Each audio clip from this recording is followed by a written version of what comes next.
good take by Ben Tofel got that one to go, and he's one of the few shining stars here tonight.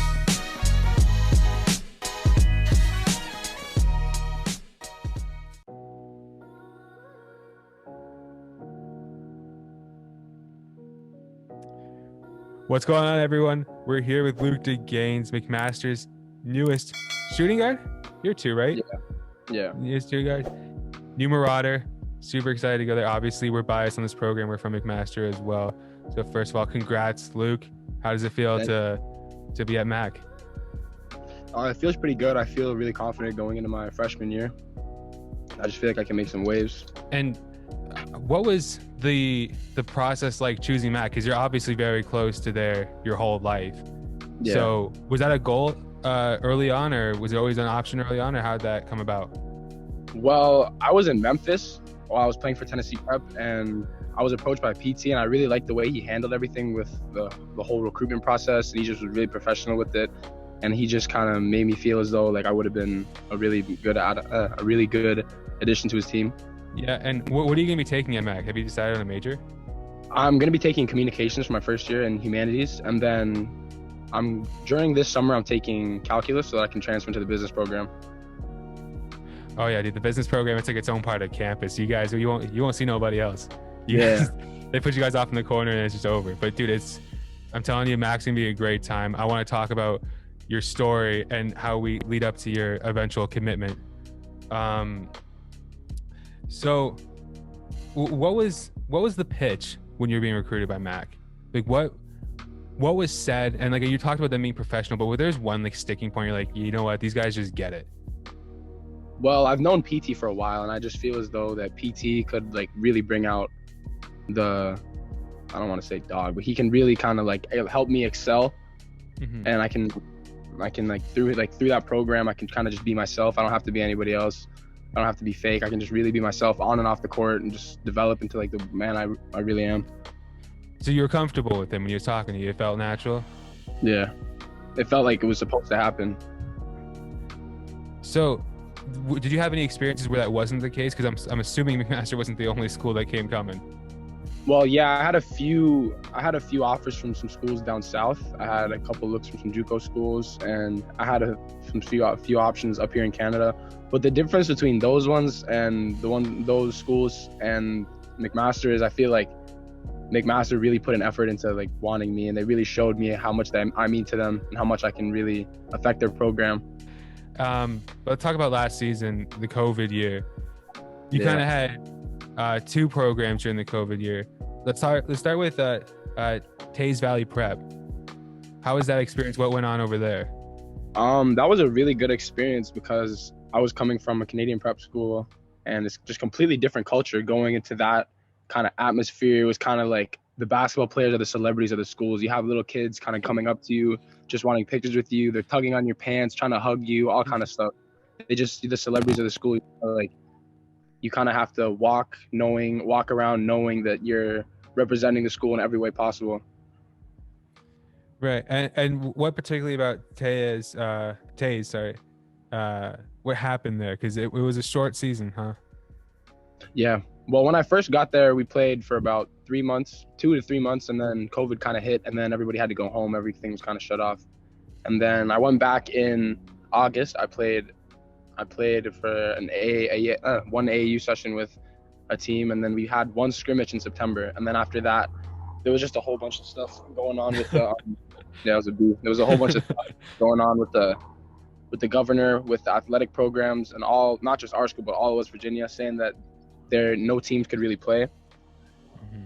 So that was just kind of like, that kind of not really like made you want to like go feel down or anything, but that just kind of made you, okay, I have to stay locked in for longer, because what if he says randomly one day, okay, we're going to start today. But the thing what happened is he kept on pushing it back further and further and further.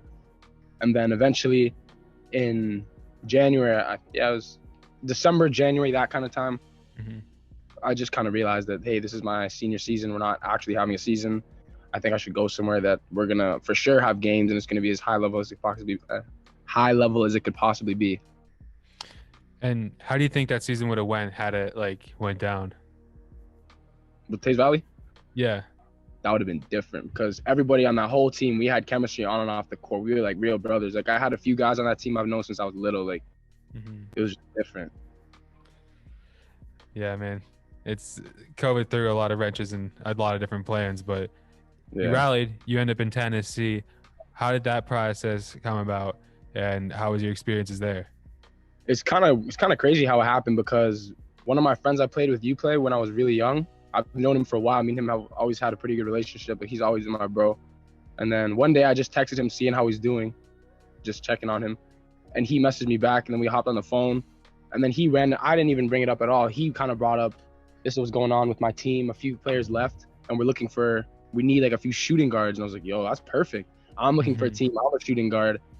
And then I got in contact with the coach. I showed him my film. He's like, oh, you're exactly what we need right now. Like, come on ASAP. So then that was a pretty smooth transition to go there. And then I kind of played. I was the second leading scorer. I kind of did my thing. And that's how it went down. So you talked about before, like when you chose Mac, like, you know, the trust and the comfort factor was a big part of choosing that.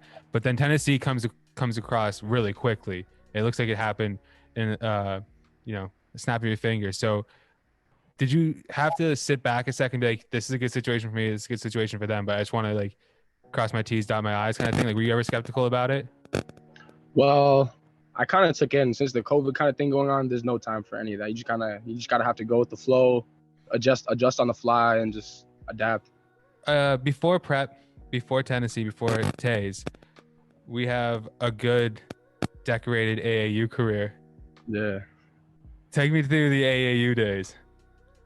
Well, I first started playing AAU in, I want to say grade 8 or 9. I was playing for UPlay, and then I ended up transferring and playing for Bounce for the rest of my high school, like Canadian AAU experience. I played for Bounce from grade 10, 11, and you know, COVID, so I couldn't play for grade 12.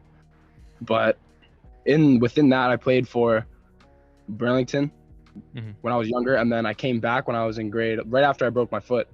The summer right after that, I came and I was playing for them for the CNIT, and I brought Burlington their first and only ever CNIT, and I won the MVP of the final game. I had 20 and 10 that game, and that was a pretty cool experience. Just kind of got to show out in front of all my friends and family, and just kind of show that, yeah, just kind of show what. You said you broke your foot? You said I broke my foot. I broke my foot at a scrimmage in grade 11. It's a bad time to break your foot, bro. Yeah, no, I broke it. We were having it was kind of like a training camp type thing going on, and then I came down really hard on my foot, and I broke my foot. You're probably talking to schools around that time as well. How was the confidence at that point? My confidence in myself? Yeah. Like, I mean, you're having, it's a critical point in the recruitment process, right? And you get this injury. How'd you stay strong?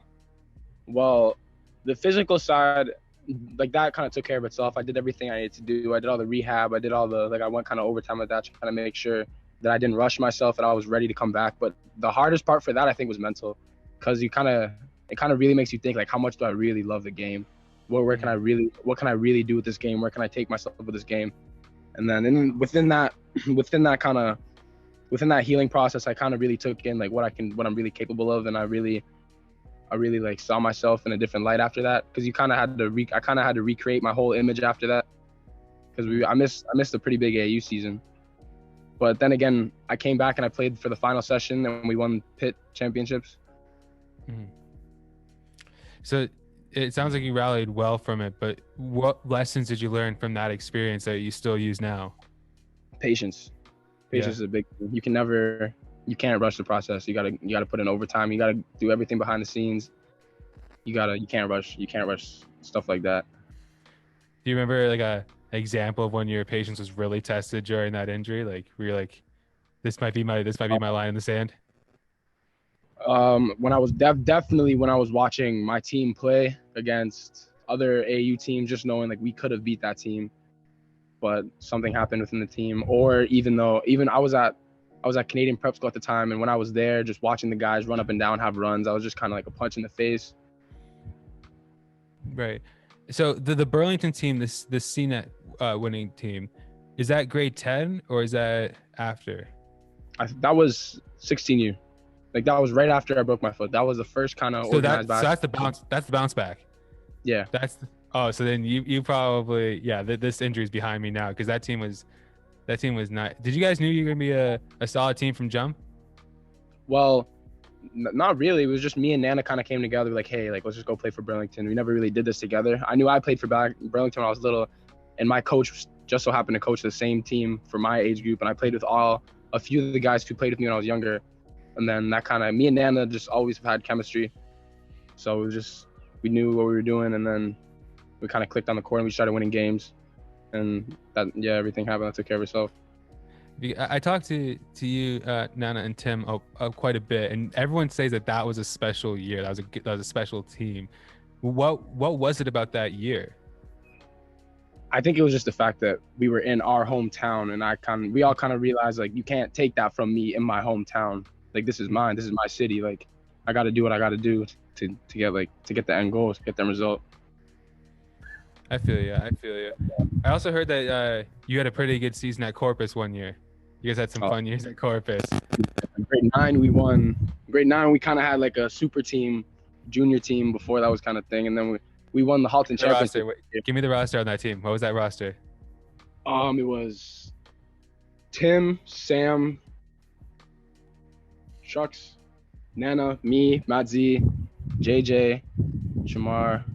Who else? That's all I can remember so far. Yeah. No, it's okay if you forget. I mean, you're on the spot. Okay, so now we know what the roster like. What was the year like? The year was kind of like just like childhood fun. We're all, like childhood kind of going at each other, trying to prove to each other, I'm better than you, I'm better than you, you're not better than me. Who can like do this, do that. Right. And any games in particular that sticks out to you that you still think about? One game that stuck out to me, we're playing, I forget which tournament it was, but we were playing a game in Hamilton, and someone drove baseline. Oh, this was a different year actually. This is my grade 10 year. Someone was driving baseline, and I was coming straight down the middle of the key, and I got the ball and I just took off 1 foot and just dunked over 2 people.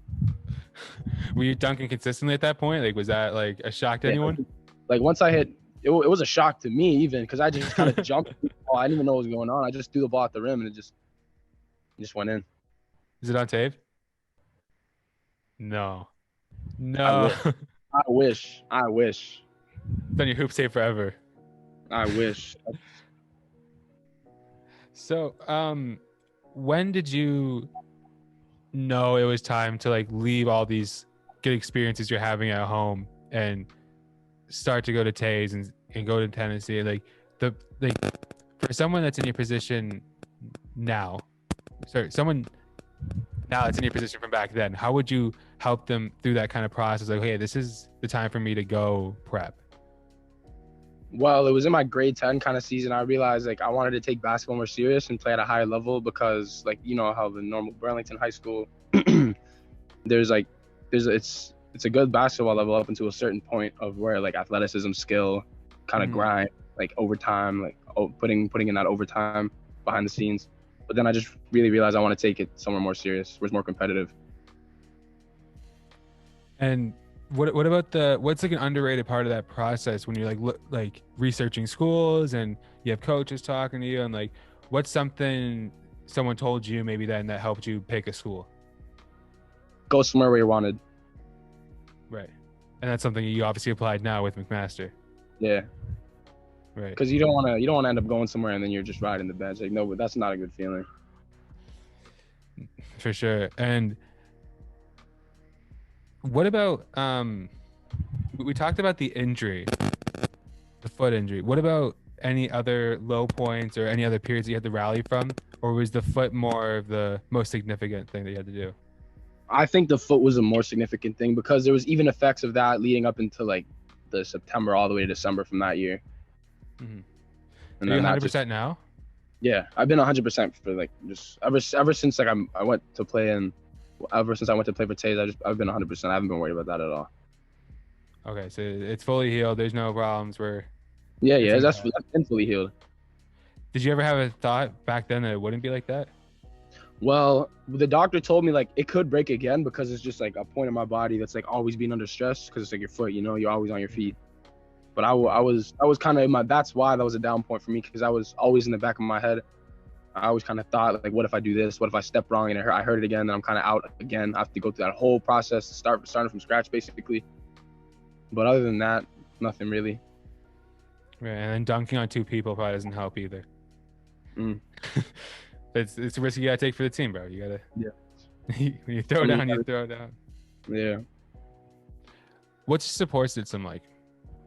My support system is pretty good, actually. I come from a pretty wholesome family. I have 3 older brothers, and I have 3 older brothers that they play basketball for a little bit, but nothing too serious. And I've just been exposed to a lot of stuff from a young age, from like athletic sports, basketball, of course, like soccer, football. My oldest brother played the guitar, so I went to a bunch of concerts when I was little, and I was always kind of tagging around, even all the way to going to a carnival in Trinidad. I was just kind of always tagging around, so that kind of had a big influence on me, just knowing I'm grounded. I have people around me. I have some great supporting cast. Who would you say your crutch is? Your crutch. Who's your crutch? Like, who do you lean on? Who do I lean on? I want to say my mom, but my dad too.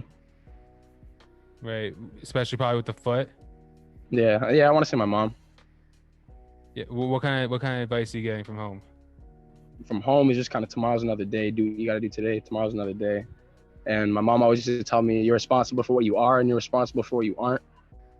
That kind of means to me, like, I'm responsible for putting the time in when nobody's watching. I'm responsible for, like, leaving home at such a young age, going and taking care of business and coming back home, all that kind of stuff. When did that like really click in? That advice? That's very specific advice, you know, and that's like, for someone even my age or older, it'll take a while to settle in. When was it a point where you're like, no, what my mom's telling me right now, this means something, you know what I mean? Yeah, it took a while for it to kick in. It didn't kick in until, I want to say, when I was in Memphis playing for Tennessee Prep. Paint me a picture. Like, was it a day? Was it like, you know what, I'm gonna go out, get some extra shots up right now because, like, you know, it sunk in? Or I think it was like, I was just in my bed laying down, like I wasn't feeling too good, and then I just kind of got like this burst of energy. I was like, nah, I'm going to the gym. I just walked right to the YMCA and I just got into a groove. OMFM. I try to talk to everyone that's part of it whenever they come on a podcast or do an interview or anything like that, just to see what everyone's getting out of it. So speaking of like a support system, how have they helped you? Well, they've kind of been like it's kind of like a tight group of friends that have always been around. Like, we all have really similar interests, and we all have kind of similar goals in mind. And it's just kind of knowing, like, I have somebody else's different perspective, some more wisdom around me, and just knowing like how unique you really are.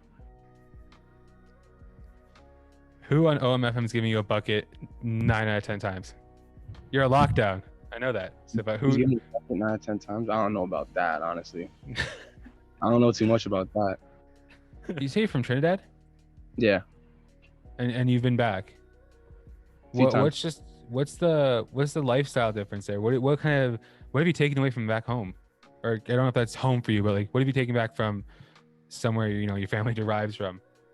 I feel like, for me, it could be completely different for somebody else, but for me, I kind of feel like wherever you go, you got to kind of add your own little twist to everything. Mm-hmm. Like, when someone gives you instructions, you got to do like what you're supposed to do, but it's okay to add your own little wiggle here and there. You feel me? Yeah, make it your own. Yeah. The advice you'd have for the next the generation behind you right now, how would you? Let me say it this way: is there anything that you learned from the process that you would apply yourself if you had to do it again? I would say you just have to find a perfect balance between everything, and just find a perfect balance of who you are. Because my parents always stressed, like, that was the first thing before anything else. Always having good grades before anything else. So you just got to find that kind of balance and sacrifice whatever you got to sacrifice to find that balance. Any major sacrifices you can remember yourself making? Not going to sometimes not going to parties, going to the gym, leaving home, leaving all my friends, my family, knowing I could have just been there at home and feeling comfortable, just going somewhere else, not feeling comfortable, having to get comfortable real quick. And you talk about parties, right? And like that sounds so kind of like cookie cutter, like, oh man, the basketball player didn't get to go to a party. But like in high school, particularly, that's when people are molding like their social groups. You know what I Yeah, mean? Like it's hard not to hang out with your friends sometimes because you yeah. know Well, I if mean, it's gonna mess me up tomorrow. yeah. Well, I mean, I'm a kind of person like you can put me anywhere in a room with someone I don't know. I'm best friends with them in the next 20 minutes. Yeah. I never really had a problem just like being put somewhere, brand new situation, brand new people, and I have to fit in. I never really had a problem with that. But giving that up for Yeah. for basketball sometimes that must be even more so difficult for you then. Yeah. Well, you kind of realize it after the fact. Like now that I'm home, I kind of realize like, oh, like I really did that. Like I really wasn't home for that long. Like I really missed out on that. I could have been here for that. All that kind of stuff. Like my brother just had a kid, and I couldn't see him from. He was born in August. I got to see him right when he's born. I couldn't see him from September all the way to December when I came home, and then I couldn't see him from December. I couldn't see him from January all the way until April. Yeah, you miss out on some stuff, but I mean, you guys have time to make that up. Yeah, like it's all worth it in the end. Yeah, and I'm sure you're gonna make a lot of friends over at Hess when you when you start your McMaster career. Yeah, for sure, for sure. All right. So something that we haven't done in a long time is the not so rapid fire segment, which is like we just go a little bit faster than we usually go. But I got the hard hitting questions here. I know you're into music. I know that because we follow similar Instagram accounts, and I can see when you like shit. So Yeah. I know you. What's it? Hot new hip hop? No, I forget. New hip hop? I don't know. Anyways, but my first question is, what are your top 3 artists right now? My top 3 artists right now. Your favorite, not who are the top of the game kind of thing. Like who are your my favorite? Yeah, we'll go with your favorite. I'm not gonna put you on the spot like that. Pop Smoke, always. He'll always be up there. I was in Memphis, so everybody was banging Pooh Shiesty. I like Pooh Shiesty, and Lil Baby. Okay. What would your dream collab be? My Like dream two collab. two artists together in a song. Michael Jackson and Pop Smoke, hands down. How that? You already thought about that? Yes. How does this work? I don't know, just the Pop Smoke kind of, and then the Michael Jackson kind of melody, with the whole kind of like dancing kind of stuff. So I'll be thinking about that for probably the next 2 weeks. Just trying to figure out. It'll click at one point. When it clicks, you're like, oh. Because I know the Drake had a song with MJ, right? Or they say it's MJ, but like it could be anybody. Yeah, it don't matter to me. I remember that. I was a wild girl. Bumping it. Have you listened to new J. Cole yet? I just stopped. I just finished listening to the album actually. You finished all the way through? Tough. Oh. Like when I first heard, what is it? Pride is the Devil. I was laying in my bed, and I was just getting ready to go to sleep, and then I heard Lil Baby's part. I was like, oh! It just completely caught me by surprise.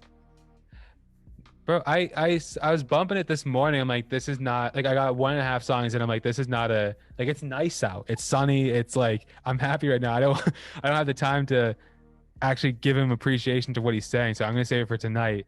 But I'm excited to listen to the rest of it, bro. I would say go on like a walk in like when the sun's setting and just listen to that. I'm definitely gonna do that later, 100%. Because he's got good. Obviously, he's got amazing melody and stuff. But it's like he's saying something.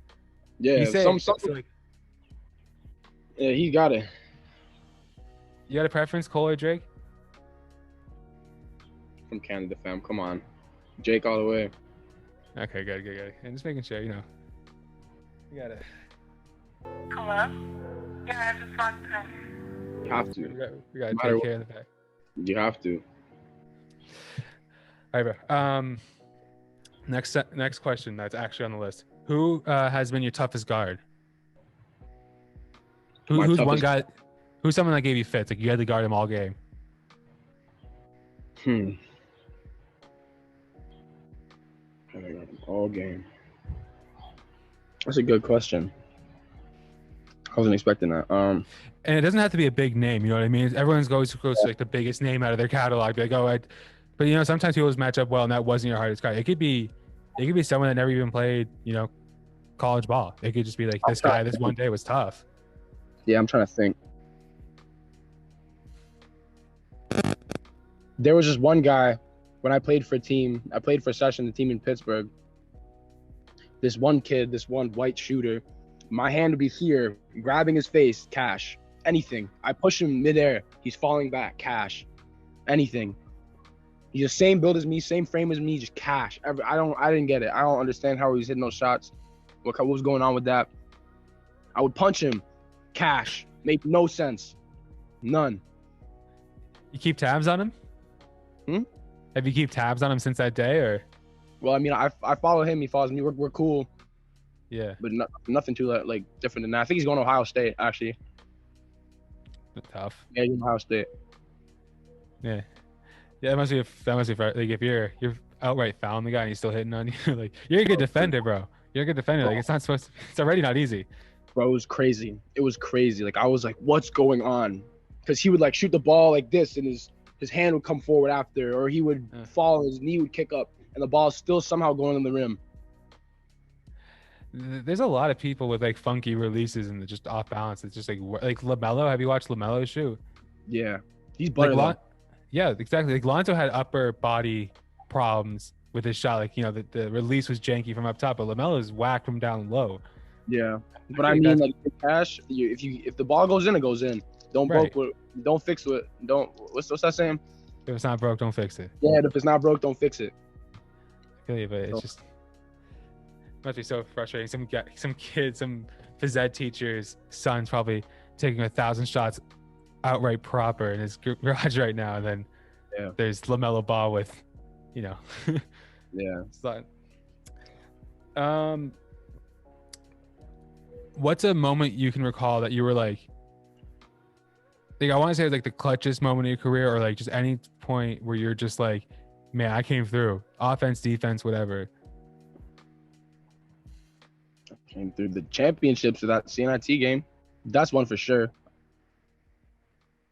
Okay, you know what? Take me through that game, because that's a big game. That's pros playing that game and win MVPs, and you did that. So what was that day, and what was the championship game like? The day, day of I started my day. It was kind of like any other summer day. I kind of woke up, just ate something, went to hang out with my friends. That day, actually, I went to my friend's pool and we were swimming around. I was getting loose for that game, kind of listening to music, getting ready. And then I just pulled up. I wasn't expecting there to be a crowd like there was, but I pulled up. Basically, everybody I knew was there. How many people do you think? I have no clue. Good amount of people, though, hey? A pretty good amount of people, yeah. But like, what was the locker room like before the game? Like, did anything stick out before the game that you're like, you trace back to now? Be like, I need to do this every time. Like, not that I could think of. It was just kind of one of those games where like I hit this first shot. I was like, okay, it's one of these days. Mm-hmm. And then I hit the second, third. I hit like probably like 4 or 5 threes at 5. Yeah, I think it was 5 threes that game. Mm-hmm. I was just cash. I was grabbing all the rebounds. That game was just fun. I just felt loose. Right. No, that's a huge game for anybody's career. Like, anyways. People forget about that. That you did that. People forget about that. That's the only championship Burlington's ever won. Yeah, well, they'll remember now. Yeah. I'll clip this. I'll put it on IG, guys. Don't forget this part. So you can have dinner wherever you want with 4 other people from anywhere in the world. It's not a problem. I'll just call them up. I'll get them here. Where are we going, and who you kicking it with? Where are we going? Who am I kicking it with? I would say I'm going to Bora Bora Island. Nice beach. I'm having dinner with. Do they have to be alive?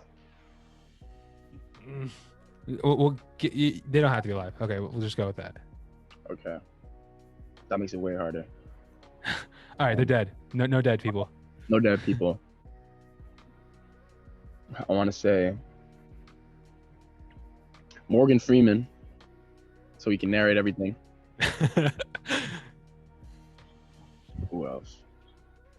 Who do you want to talk to, man? Like any, it could be hoopers, it could be artists, it could be like movie stars, you know, whatever. That's what I'm trying to think about. Movie stars. Samuel Jackson. What do you want to learn from him? How to just keep a straight face all the time. Just always. You got me there for a second, bro. Yeah, man. We got Samuel Jackson. We got Morgan Freeman. What's his name? That guy from Instagram. He's always screaming. Gary V, something like that. Okay. And the last person. Who do I want the last person? Tail.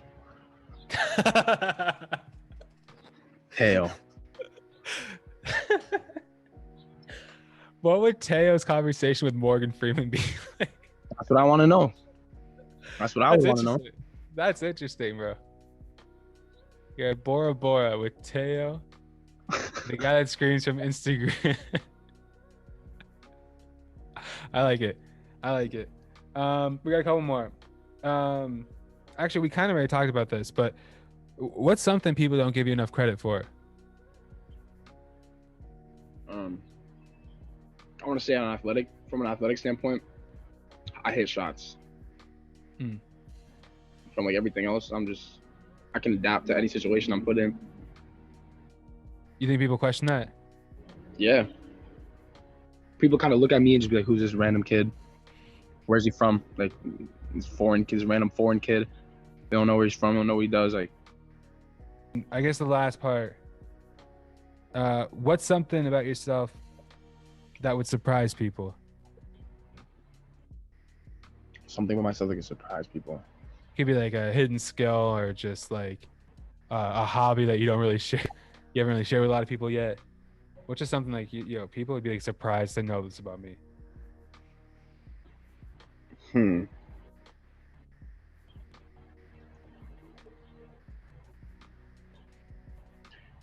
I don't know. You don't have any cards close to your chest that people don't know about yet? Or like there's something that you do and people are like, wait, you can do that? It doesn't have to be basketball. It could just be like you like playing cards or some shit. Yeah. I play cards too, but I mean, like, there's no specific one. I'm kind of a jack of all trades. Right. All right. Well, what about? I like to read. I mean, you reading? What you reading? I just finished Rich Dad Poor Dad, and the next book I'm going to start reading is Chop Wood, Carry Water. What's that about? You know? Chop Wood, Carry Water. Yeah. I have no clue yet. I literally just got the book. Like, I haven't read it yet, dude. That's why I just told you about to read it. Like, yeah. I don't fucking know, man. I heard Rich Dad Poor Dad though. It's like people like live by that book. Did you like it? Yeah, I liked it. It kind of like gave you a different kind of perspective of the way to make money. Because what it says is like everybody learns to make money a certain way, and we're all kind of like the way that they learn is all kind of in this box, and people don't really think outside of the box. People kind of don't really. One thing that really stuck with me is the asset and what's the other word? There's something called about assets. Like when you have money, you got to get assets because assets is what bring you more money. Instead of a liability. That's what it was. Asset and liability. Liabilities will make your money go down. I don't know if I think I forgot if I asked you this or not. But what are your goals for your McMaster career, basketball wise? For my first year, I want to get all freshman team, but I want to win games, so I feel like that'll just take care of itself. And every year, just making strides in my game, getting better each year, every off season, and then one year, by my senior season, taking McMaster to the U Sports Championship for all of Canada, and then winning that. You have a game plan, right? You got this is what I'm gonna do first, this is what I'm gonna do second, and by the end of it, you want to go out champ. Well, I kind of have an idea, yeah. Yeah, I'm excited to see. You get there, man. And I want to say thank you for doing the pod, doing the interview, and also thank you. You're one of the first guys to let me to hop in the gym with my camera and start getting some film up. So I appreciate you for that. You're day one, man. So thank you so much, man. Wow. All right, bro. See ya.